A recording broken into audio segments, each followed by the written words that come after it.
If you need any Xbox or PlayStation codes or anything gaming related, check the referral links down in the description. They'll take you to g2a.com. They already have a discount on most of their goods already, and with the code CHES at checkout, you can get yourself an extra 3% off as well. Hey guys, how's it going? Ches back again and welcome to episode number 63 of the Chelsea career mode here on FIFA 15. We start with a game against top of the table, Everton at home at Stamford Bridge. Now of course in yesterday's episode we signed a new player for quite a large amount of money. 28 is his squad number and £32 million was the cost, plus Hulk we might add. So averaging, or if you include Hulk's value on top of the 32, probably around about 50 million that we paid for Arjen Robben, but I don't mind. He is absolutely fantastic. Came close to a goal on debut in yesterday's game against Fulham, so hopefully he can do well in this one as well, and maybe even pick up his first goal for the club today if we can possibly get it there. Although, of course, Everton are not an easy side to play against, and stereotypically on FIFA 15, I've always struggled against Tim Howard, but we're on the attack to start the game off in the opening few minutes. As you can see, Matic into Oscar, tried to finesse shot. It looks quite close from that angle, but from the replay, you could see that it actually went about 10 yards wide, so not too impressive. But Hazard's corner comes in, nice header by Diego Costa, comes off the bar and it drops very, very nicely to, yep, you guessed it, Arjen Robben, 2 yards out from goal, chests it down, side foots it into the back of the net to get his first goal for the club after 17 minutes. Great initial header. The second header was probably on target as well, but it was blocked by a defender right in front of him, Diego. But new man Arjen Robben was on hand to slot it into the back of the net, and that gave us a 1-0 lead. And to be fair, if I am going to score against Tim Howard, it has to be from a deflected effort 2 yards out from goal, doesn't it? But Nemanja Matic with a nice little back here, looking for a second goal, Robben, but took a deflection off the defender's leg. I was going for the far top corner, and unfortunately the deflection took it straight to the goalkeeper. But we continued to push, but then they started to push in the second half, trying to get themselves an equaliser. Obviously, they aren't the best when it comes to offensive talent. Obviously, Lukaku is a good striker, but they've really struggled in real life the past year or so to actually, get the ball into the back of the net successfully.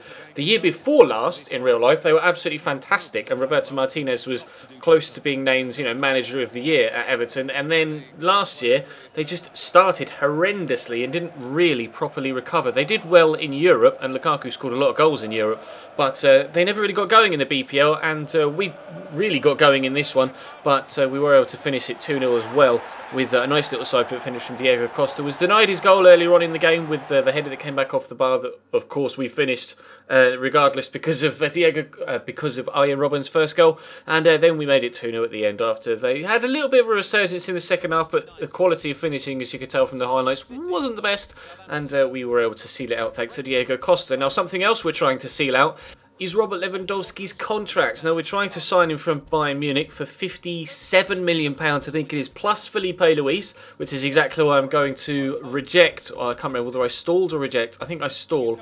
Or do I reject? I honestly can't remember. We stall. There we go. Stall on that particular Felipe Luis bid because we're hoping to use him as make-weight in that Robert Lewandowski deal. Because obviously we're looking for a new striker since Loic Remy left us in the last episode as well. £38 million.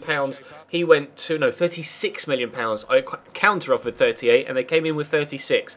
So he's gone back to France, to Monaco. And we are looking for a new striker. We're actually playing Antoine Griezmann, our other new signing so far this window, up top as striker in this starting 11 away from home against Brentford. Obviously, with it being a weaker opposition and in a cup competition that we don't really care too much about, considering we're in the Champions League as well as wanting to get the FA Cup.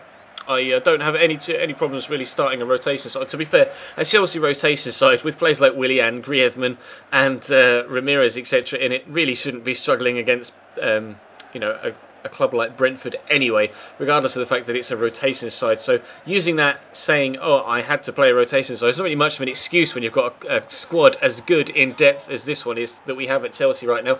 We get off to a decent start as well. Your man Ashley Posser with a nice little scoop turn as the first touch to beat the defender, and then powers it into the back of the net to make it 1-0 early on, similarly to how we took the lead against Everton, or at least in time-wise. Obviously, the chances were completely different, but they actually were going to get one back and get, well, I say get one back, get the goal back and bring us back to level terms on the half hour. Nice finish, good ball through to him as well. Not the best of defending, it has to be said, but you know what I'm like when it comes to FIFA 15. Not necessarily the best defender you've ever seen in your life, but you've come to appreciate that, and you just kind of put up with my bad defending, and I can't thank you enough for doing so. But Marco van Ginkel breaks into the box here. Breaks into the box, squares it to Ross Barkley, and he's able to, with rather awkward technique, I think actually took a deflection off the defender's leg, get it into the back of the net to make it 2-1. So we had our lead back. They're pushing, though, at the start of the second half to get themselves another equaliser. But a lovely through ball here to Griezmann. Had to turn away from the man that was not pulling at my shirt to try and hold off the man that was pulling at my shirt and get it onto his left foot so he could slot it under the keeper in such a fashion that he did on screen a moment ago to make it 3-1. And then 86 minutes in, this one's going to be a little bit luckier. Nice turn inside, to be fair, but then we get really fortunate here with the way it just drops straight to the feet of Oscar de Marcos.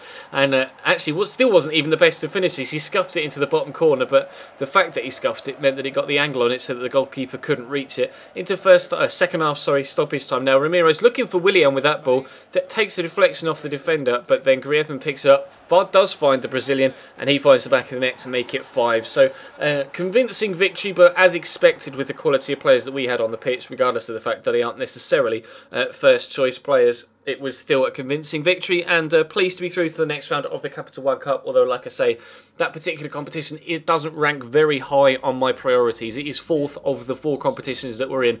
But Karim Benzema accepted the contract offer we made to him, but also accepting a contract offer was this man, Robert Lewandowski, £57 million plus Felipe Luis coming into the club. Weirdly, the wage budget goes up because I think Felipe Luis was on 250 grand a week because obviously we did the wage glitch. Oh, it's not really a glitch, just the workaround to try and get as much money from last year into this year as possible, which has helped us fund Robert Lewandowski, Arjen Robben and Antoine Griezmann, and will also help us fund another centre-back as well, trying to use Gary Cahill as make-weight here for Nicolas Otamendi. He's not happy at the club, Gary Cahill, which is understandable. Sergio Ramos and Aymeric Laporte have been starting ahead of him week in, week out, and I wasn't expecting them to accept that immediately straight off the bat of Valencia, but they did, so happy days. And we also got a sale with Josh McEachran going to Leicester City as well, so even happier days. And as you can see at the top, the transfer offer for Otamendi to Valencia was accepted, £12 million plus Gary Cahill, which is a bargain as far as I'm concerned. His stats look fantastic, Nicolas Otamendi.